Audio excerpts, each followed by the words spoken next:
Hi, I'm Abby McHugh-Griffa, the Executive Director of the Climate Solutions Accelerator. And I'm out here in my garden because I wanted to share just a bit about what I've learned over the past 5 years from the process of becoming a fairly serious permaculture gardener, and how that has changed me as a person, I would say for the better. So if you're not familiar with permaculture design, I would suggest looking it up because I'm not going to provide a great definition right now. But basically, there are 12 principles that describe how healthy natural ecosystems work. And then as a permaculture designer, I'm trying to emulate that here in this landscape. And so I have a lot of plants, mostly perennials, many of which provide food. Some of that food I haven't even figured out how to use yet. And yeah, I've learned quite a lot about, of course, the basics of soil health and, what different ecological functions different plants play. And yeah, a lot of it is about relationships. So again, would advise, if you want to know more about permaculture design, look it up and or reach out to Patty Love, who is a great local resource on that. But, when I started this project 5 years ago, I was completely clueless about all this stuff. And I didn't even know what I didn't know. So one thing that I have gotten out of this project personally is a greater sense of humility, right? I've had so many failures in the garden and things that I just, I thought were going to be great, totally didn't work. And so that ability to kind of roll with it, maybe let go of my own expectations, hold them lightly, and my need for control, definitely. I am not in control here in the garden. And I'm increasingly okay with that, right? Like, actually, I kind of appreciate the wild, chaotic beauty of this garden.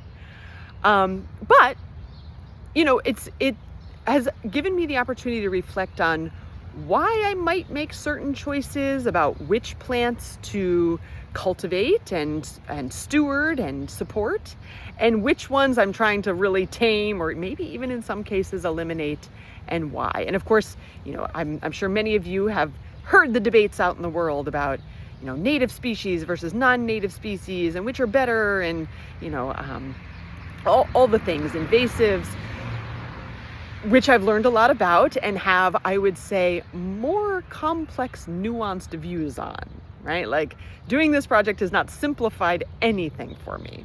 It has just helped me appreciate the complexity, right? And the need for balance, I would say. So, for example, when I'm weeding, right? When you're weeding in the garden, you are basically playing God. And so you get to make decisions about who's going to survive and thrive, who, again, you might eliminate or at least pare way back, and why. Honestly, I've recognized in that some of my own kind of biases and preferences, and what do I do for my convenience versus what do I do because it's actually what's best for the garden. There's a lot to wrestle with there. And thinking about my own role, as really the steward of this space, not necessarily the owner of the property, or certainly not the boss. No way, I'm not the boss, but the steward. And how am I cultivating this land, caring for this land in a way that will make it so that someday maybe my sons will have it, or my grandchildren, or who knows who else. And that they will then become the stewards instead of me. So kind of that thinking long-term generationally, even like I'm looking at some trees that we've planted that, I hope will be here long past when I'm here. And that's a pretty special thing to kind of be part of and play a role in. Oh gosh, what else? So the pleasure. Let's talk about the pleasure of being in the garden and just of gardening itself. It's going to be a hot day today. It's not there yet. Right now it's early morning. It is cool out here. It is fresh. And gosh darn it, does it smell great. And, my blackberries are just starting to come into season. Ground cherries are coming into season. Tomatoes are starting to ripen. I do have annuals as well, raised beds with annuals. But, there's so much here that I come out, I take a little bit of lavender and crush it under my nose for a little aromatherapy. eat a little bit of mint to freshen up my breath and just kind of give me a little boost. And so many other plants that, I'm developing relationships with. And I care for them, and they also likewise care for me. So there is that kind of symbiotic, reciprocal, mutual benefit that I am cultivating out here. And again, kind of understanding my role in that process. I would also just say that health-wise, I do feel like the garden has helped me become a much healthier person. Not only in that, my goodness, I have a lot of greens to eat and I can just come out and like snack on random greens, which is pretty cool. But also the bending and squatting and lifting and all of that aspect of, keeping my body fit. Vitamin D, get a lot of vitamin D, and maybe my one real downfall here is that I'm not consistent about sunscreen use, but I am getting better about it.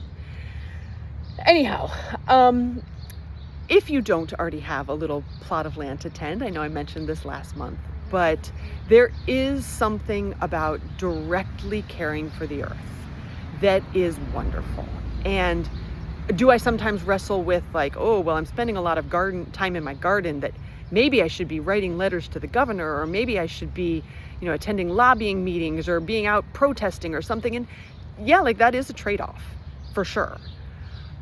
And I think balance is important. So for someone such as myself who, spends a lot of time trying to make the world a better place, having this refuge here in the garden where I can kind of be restoring and renewing myself and directly nourishing my body, there is real value in that, I believe.